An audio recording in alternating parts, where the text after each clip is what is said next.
विपक्षी दलों के साथ सोनिया गांधी के बैठक की जितनी चर्चा थी, बैठक के बाद उतनी हुई नहीं। बात सिर्फ ये सामने आई कि जैसे संसद में विपक्ष एकजुट रहा, आगे भी रहे, लेकिन ऐसा हुआ नहीं। पंजाब और यूपी में विधानसभा चुनाव होने हैं, इस लिहाज से कांग्रेस ने आम आदमी पार्टी को बैठक के लिए बुलाया नहीं। और यूपी, जहां कांग्रेस समाजवादी पार्टी से समझौता करने के लिए परेशान है, वहां से न तो अखिलेश यादव बैठक में आए, न मायावती की पार्टी का कोई नेता शामिल हुआ। कि सोनिया गांधी विपक्षी बैठक के बहाने जो सियासी दांव खेलना चाहती थी, वह हो नहीं पाया। अखिलेश यादव ने कांग्रेस से दूरी बनाकर संकेत दिया। कांग्रेस के साथ गठबंधन करने का उनका कोई इरादा नहीं है। हालांकि कहा यह गया कि राम गोपाल यादव निजी व्यस्तता की वजह से नहीं शामिल हो सके। समाजवादी पार्टी के प्रवक्ता अनुराग भदौरिया ने कहा कि राम गोपाल यादव किसी रिश्तेदार के निधन की वजह से शामिल नहीं हुए। सोनिया गांधी ने शुक्रवार शाम को वर्चुअल तरीके से विपक्षी दलों के नेताओं के साथ बैठक की। इसमें कांग्रेस समेत 19 दलों के नेता शामिल हुए। विपक्षी दलों के इस बैठक में बीएसपी भी शामिल नहीं हुई। सूत्रों का कहना है कि बीएसपी को न्योता भेजा गया था, लेकिन पार्टी के किसी भी नेता ने बैठक में हिस्सा नहीं लिया। आम आदमी पार्टी भी सोनिया गांधी द्वारा बुलाई गई विपक्षी दलों की बैठक में नहीं शामिल हुई। पार्टी ने बताया कि उसे निमंत्रण नहीं भेजा गया था। पार्टी प्रवक्ता सौरभ भारद्वाज ने बताया कि कांग्रेस की ओर से न्योता ही नहीं दिया गया। उन्होंने कहा कि न तो केंद्र सरकार 26 जनवरी और 15 अगस्त पर न्योता देती है और न ही कांग्रेस की ओर से आमंत्रित किया जाता है। असल में कांग्रेस की बैठक में वही सारी पार्टियां शामिल हुईं जिनके साथ कांग्रेस का गठबंधन रहा है।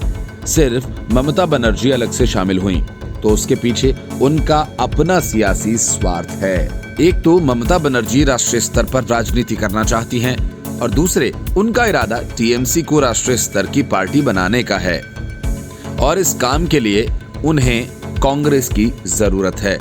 बैठक में सोनिया गांधी ने साल 2024 के लोकसभा चुनाव के लिए बीजेपी के खिलाफ एकजुट होने की अपील की। उन्होंने कहा कि सिर्फ संसद में ही नहीं बल्कि बाहर भी विपक्षी दलों को एकजुट होना चाहिए। ये पहली बार है जब सोनिया गांधी ने बीजेपी के खिलाफ सियासी लड़ाई में विपक्ष को एकजुट होकर 2024 को लक्ष्य बनाने की अपील की है। बैठक में सोनिया गांधी ने कहा कि राष्ट्रहित के लिए न सिर्फ संसद में बल्कि संसद के बाहर भी एकजुट हों। Bureau report, news of India. Munawwar Rana की शायद अब मुराद पूरी होने वाली है। लगातार विवादित बयान देकर विवाद खड़ा करने के शौकीन मुनव्वर राणा के खिलाफ आखिरकार एफआईआर दर्ज हो ही गई। अब सिर्फ उनकी गिरफ्तारी बाकी है। लखनऊ के हजरतगंज थाने में केस दर्ज किया गया। धार्मिक भावनाएं आहत करने के आरोप में मुनव्वर राणा पर एफआईआर दर्ज की गई है। शिकायतकर्ता ने बताया कि मुनव्वर राणा ने तालिबान की तुलना भगवान वाल्मीकि से की। शिकायत मिलने के बाद धार्मिक भावनाओं को भड़काने को लेकर राणा के खिलाफ लखनऊ के हजरतगंज थाने में केस दर्ज हुआ है। मुनव्वर राणा के बयान पर देश के वाल्मीकि समाज ने कड़ी नाराजगी जाहिर की है। वाल्मीकि समाज के लोगों ने शायर मुनव्वर राणा पर हिंदुओं की आस्था के साथ खिलवाड़ करने का आरोप लगाया है। वाल्मीकि समाज के नेता पीएल भारती ने मुनव्वर राणा के खिलाफ लखनऊ के थाना हजरतगंज में तहरीर दी है। उनके खिलाफ धार्मिक आस्था पर हमला करने और अनुसूचित जाति अत्याचार निवारण के तहत तहरीर दी गई है। उन्होंने कहा कि भगवान वाल्मीकि की तुलना तालिबान से कर देश के करोड़ों दलितों का अपमान किया है और हिंदू आस्था को चोट पहुंचाई है। शायर मुनव्वर राणा ने इससे पहले भी कई विवादित बयान दिए हैं। महर्षि वाल्मीकि की तुलना तालिबान से करने के आरोप में मशहूर शायर मुनव्वर राणा की मुश्किलें बढ़ गई हैं। मुनव्वर राणा ने कहा था कि तालिबान उतने ही आतंकी हैं जितने रामायण लिखने वाले वाल्मीकि हैं। राणा से पूछा गया था कि तालिबान आतंकी संगठन है या नहीं। इसके जवाब में मशहूर शायर ने कहा था कि अगर वाल्मीकि रामायण लिखते हैं तो वे देवता हो जाते हैं, उससे पहले वे डाकू थे। आदमी का किरदार बदलता रहता है। इससे पहले भी मुनव्वर राणा ने तालिबान के अफगानिस्तान पर कब्जे का समर्थन करते हुए कहा था कि तालिबान अपने देश को आजाद कराने में आखिर सफलता हासिल कर चुका है। इसके अलावा उन्होंने कहा था कि तालिबान आतंकी संगठन हो सकता है, लेकिन वह अपने मुल्क के लिए लड़ रहे हैं, तो आप उन्हें आतंकी कैसे कह सकते हैं। Bureau report, news of India. UP के सीएम योगी आदित्यनाथ अब्बा जान शब्द को लेकर आगे तो पहले से बढ़ रहे थे, लेकिन अफगानिस्तान में तालिबान की वापसी ने उन्हें अपने सियासी औजार को और तीखा करने का मौका दे दिया। विपक्षी पार्टियों की गलती कहें या नादानी, लेकिन बीजेपी को उन्होंने बैठे बिठाए एक बड़ा मुद्दा थमा दिया और इसके साथ ही खुद को सेक्युलर साबित करने का मौका गंवा दिया। अब तालिबान के सहारे बीजेपी तुष्टीकरण का आरोप खुलकर लगाएगी और विपक्षी पार्टियां हाथ मलती रहेंगी। बीजेपी ने तालिबान के मुद्दे को लेकर चुनावी मुद्दा बनाना शुरू कर दिया है। अफगानिस्तान में तालिबान की वापसी की तारीफ अगर शफीकुर रहमान बर्क करते हैं और अखिलेश यादव इस पर चुप्पी साध लेते हैं तो साफ है कि अखिलेश भी वही कहना चाहते हैं जो बर्क कहते हैं। सोनिया गांधी खामोश हैं और ममता बनर्जी भी, शरद पवार मौन है और उद्धव ठाकरे भी। उत्तर प्रदेश में मुख्यमंत्री योगी आदित्यनाथ के अब्बा जान वाले बयान पर कड़ी प्रतिक्रिया हुई थी और पूर्व मुख्यमंत्री अखिलेश यादव ने भाषा पर संयम रखने की सलाह दी थी। लगे हाथ ये ताकीद भी की कि पिता को घसीटा गया तो उनके पास भी बोलने के लिए काफी कुछ है। लेकिन जैसे ही समाजवादी पार्टी के सांसद शफीकुर रहमान बर्क ने तालिबान पर बयान दिया, बीजेपी को अखिलेश यादव को कटघरे में खड़ा करने का मौका ही मिल गया। सपा सांसद के बयान पर पार्टी के पक्ष का इंतजार हो रहा है, लेकिन उससे पहले वो खुद पलट गए और अपनी बात को तोड़ मरोड़ कर पेश किए जाने की बात बोलकर पल्ला ही झाड़ लिया। लेकिन बात खत्म कहां होने वाली थी। योगी आदित्यनाथ ने विधानसभा में सपा सांसद के बयान के बहाने अखिलेश यादव को ही घेरने की कोशिश की। तालिबान को लेकर सोशल मीडिया से लेकर गली मोहल्ले तक में बहस होने लगी। कई लोग तालिबान को एक खास तबके के लिए मिसाल के तौर पर पेश कर रहे हैं और विरोधी पक्ष को एक एजेंडे के तहत टारगेट भी कर रहे हैं। ट्वीट और फेसबुक पोस्ट के साथ व्हाट्सएप फॉरवर्ड मैसेजेस में भी तालिबान विमर्श भागीदारी बढ़ाने लगा है। कहां तालिबान जैसे संगठन की सत्ता पर कब्जे की कोशिश गंभीर चिंता का मुद्दा होना चाहिए, लेकिन देश के भीतर भी तालिबान को लेकर पक्ष और विरोधी गुट बनने लगा है। ऐसा लगता है जैसे चुनावी माहौल में जो रोल अब तक पाकिस्तान का हुआ करता था, तालिबान उसकी जगह लेने लगा है। अब तक जो पाकिस्तान चले जाने का डायलॉग हुआ करता था, अब अफगानिस्तान भेजे जाने की बातें होने लगी हैं। सवाल यह है कि तालिबान विमर्श का दायरा महज गॉसिप्स तक सीमित रहने वाला है या ये यूपी के चुनावों में वोटों को भी प्रभावित कर सकता है, और अगर ऐसा मुमकिन हुआ तो फायदा किसे होगा और किसे नुकसान। मुख्यमंत्री योगी आदित्यनाथ यूपी विधान परिषद में विपक्ष के आरोपों का जवाब दे रहे थे। विपक्ष ने योगी सरकार पर कोरोना संकट में लापरवाही के आरोप लगाए थे। योगी आदित्यनाथ ने नाम तो नहीं लिया, लेकिन निशाना सटीक जा बैठा। वे कौन चेहरे थे जो कह रहे थे कि वैक्सीन नहीं लगवाएंगे? योगी आदित्यनाथ ने कहा, पहले अब्बाजान ने वैक्सीन लगवाई, तब बोले हम भी वैक्सीन लगवाएंगे। ये कहना ही भर था कि समाजवादी पार्टी के सदस्य शोर मचाते हुए एरिया में पहुंच गए। विरोधी दल के नेता अहमद हसन और दूसरे नेताओं ने मुख्यमंत्री की भाषा पर सवाल उठा दिया। योगी आदित्यनाथ को तो जैसे इंतजार ही रहा, अब्बा जान से तालिबान पर पहुंच गए। योगी आदित्यनाथ ने कहा, मुझे संसदीय भाषा का ज्ञान दे रहे हैं, इनकी पार्टी के सांसद तालिबान का सपोर्ट कर रहे हैं। अध्यक्ष जी, तालिबान का समर्थन कर रहे हैं कुछ लोग। महिलाओं के साथ क्या क्रूरता बरती जा रही है, बच्चों के साथ क्या क्रूरता हो रही है, लेकिन कुछ लोग बेशर्मी के साथ तालिबान का समर्थन कर रहे हैं, तालिबानीकरण करना चाहते हैं। ये चेहरे समाज के सामने एक्सपोज किए जाने चाहिए। Bureau report, news of India. Afghanistan में तालिबान अब अपना पुराना चेहरा दिखाने लगा है। तालिबानियों ने काबुल हवाई अड्डे के पास से करीब 150 भारतीय नागरिकों को अगवा कर लिया, लेकिन बताया जा रहा है कि अब सारे भारतीय वापस एयरपोर्ट लौट रहे हैं। तालिबान ने सभी लोगों को पासपोर्ट की जांच के बाद रिहा कर दिया है। अफगानी मीडिया के मुताबिक तालिबानी अपहरणकर्ताओं ने करीब 150 लोगों को पकड़ लिया था और एयरपोर्ट के पास से ही स्थित गैराज में ले गए। उनसे कहा गया कि सभी लोगों को काबुल एयरपोर्ट फिर से ले जाया जाएगा। अपहरण किए गए ज्यादातर लोग भारतीय थे, लेकिन उनके साथ अफगान नागरिक और अफगानिस्तान में रहने वाले सिख भी शामिल है। भारतीयों को पीटे जाने की भी खबर है। हालांकि अभी सरकार की ओर से इस घटना की पुष्टि नहीं हुई है। इस बीच तालिबान ने अफगान मीडिया से बातचीत में भारतीयों के अपहरण की खबर का खंडन किया। इन सभी लोगों को आज सुबह काबुल स्थित हामिद करजोई एयरपोर्ट के पास से अपहरण किया गया था।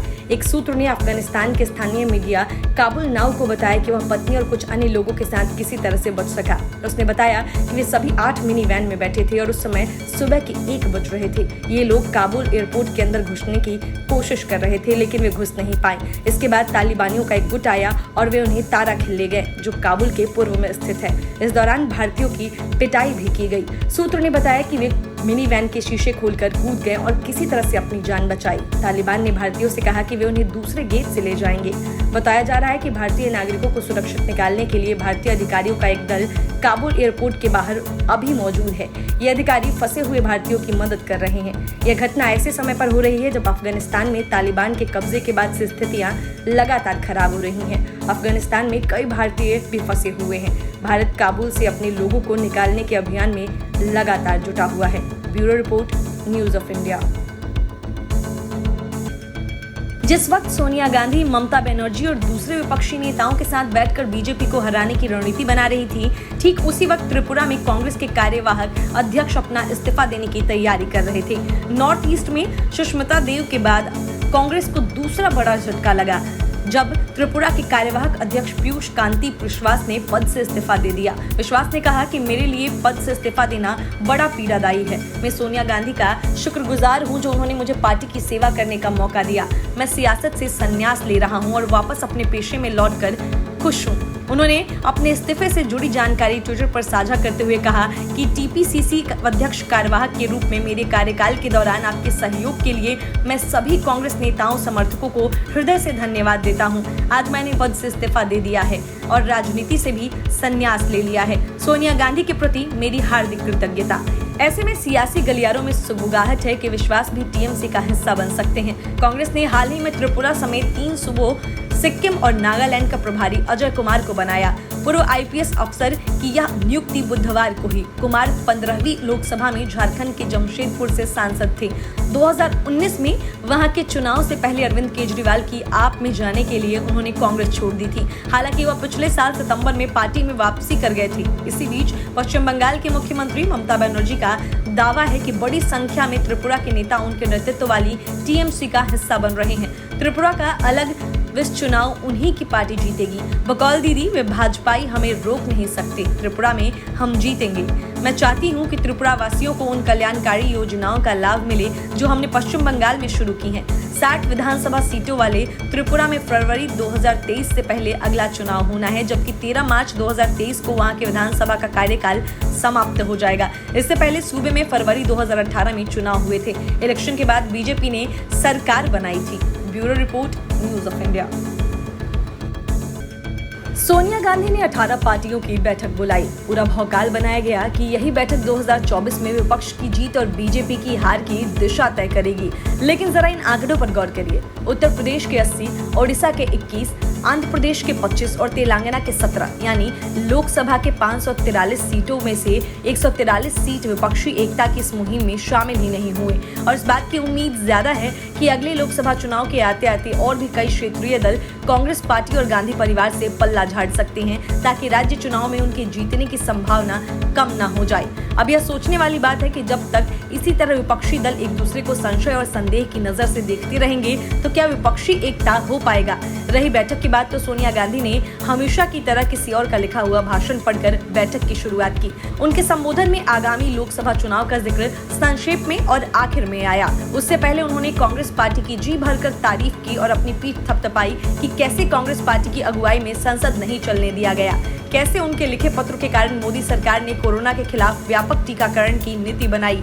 फिर सोनिया गांधी जी ने शरद पवार जी की तारीफ की, फिर ममता जी और उद्धव ठाकरे जी की, और मोदी सरकार से गैर बीजेपी सरकारों के साथ भेदभाव की नीति पर टक्कर लेने के लिए उनकी सराहना की। पता नहीं क्यों सोनिया जी ने देश के भावी प्रधानमंत्री राहुल गांधी जी जो बैठक में शामिल थे उनकी तारीफ नहीं की। जी हुजूरी सामने तब आई जब शरद पवार जी ने ममता जी के इस सुझाव के जवाब में विपक्षी दलों की एक कोर कमेटी बननी चाहिए जिनकी बैठक 3-4 दिन में एक बार जरूर हो की वकालत की। कोर कमेटी की बैठक की अध्यक्षता सोनिया जी या राहुल जी ही करें। शरद पवार जी का इरादा साफ था कि कहीं ममता जी राहुल जी पर भविष्य में भारी न पड़ जाएं। एक तरफ संशय और संदेह और दूसरी तरफ जी हुजूरी। इसी के बीच विपक्षी एकता की जीत तो फिलहाल दूर की कौड़ी ही लगती है। अगर एकता हो भी जाए तो वह किसी चमत्कार से कम नहीं होगा। जी हुजूरी से ही शुरू हुई विपक्षी एकता की मुहिम में हवा तो अखिलेश यादव ने कायदे से निकाल कर रख दी। मीटिंग में उनका एक संदेश पढ़कर सुनाया गया जिसमें अखिलेश यादव ने बताया कि चूंकि वह उत्तर प्रदेश के सुदूर इलाकों की यात्रा कर रहे हैं, कनेक्टिविटी प्रॉब्लम के कारण वह इस ऑनलाइन मीटिंग में शामिल नहीं हो पाएंगे। अखिलेश यादव का बहाना भी अजीब था। उत्तर प्रदेश में कौन सा ऐसा इलाका है जहां मोबाइल का सिग्नल नहीं होता। अखिलेश की नीति साफ है, वह दूध के जले हैं और मट्ठा भी फूंक फूंक कर ही पिएंगे। कांग्रेस के साथ वह दिखना नहीं चाहते ताकि उत्तर प्रदेश के मतदाताओं को फिर से भ्रम न हो जाए कि समाजवादी पार्टी और कांग्रेस एक साथ है।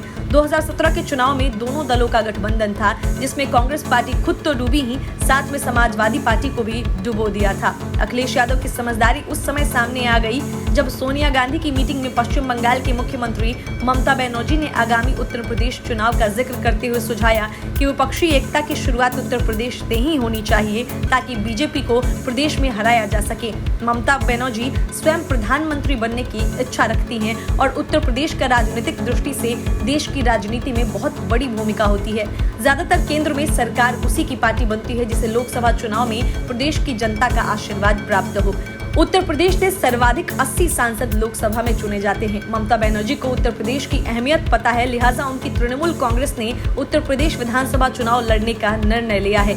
यह अलग बात है कि अभी हाल ही में हुए पश्चिम बंगाल चुनाव में तृणमूल कांग्रेस ने किसी अन्य दल को एक भी सीट नहीं दी, पर उत्तर प्रदेश में उनकी इच्छा है कि समाजवादी पार्टी उन्हें प्रदेश में पैर जमाने में मदद करे। उत्तर प्रदेश चुनाव के मद्देनजर सिर्फ समाजवादी पार्टी ही इस बैठक से दूर नहीं रही। बहुजन समाज पार्टी ने भी कांग्रेस पार्टी की मीटिंग में शामिल होने का आमंत्रण ठुकरा दिया था। भले ही सोनिया गांधी की मीटिंग का एजेंडा 2024 का लोकसभा चुनाव था, पर अगले वर्ष की शुरुआत में होने वाले 5 राज्यों के विधानसभा की चिंता इस मीटिंग में साफ झलक रही थी। सिर्फ समाजवादी पार्टी या बहुजन समाज पार्टी को ही विधानसभा चुनाव के दरमियान प्रस्तावित विपक्षी एकता से परहेज नहीं है। कांग्रेस पार्टी भी पंजाब में एक भी सीट किसी अन्य पार्टी के लिए नहीं छोड़ना चाहती है। पंजाब उन 3 राज्यों में से एक है जहां कांग्रेस पार्टी की सरकार है। 2017 में विधानसभा चुनाव में कांग्रेस पार्टी की जीत हुई थी और आम आदमी पार्टी और शिरोमणि अकाली दल वहां दूसरे और तीसरे नंबर पर थे। Bureau report, news of India.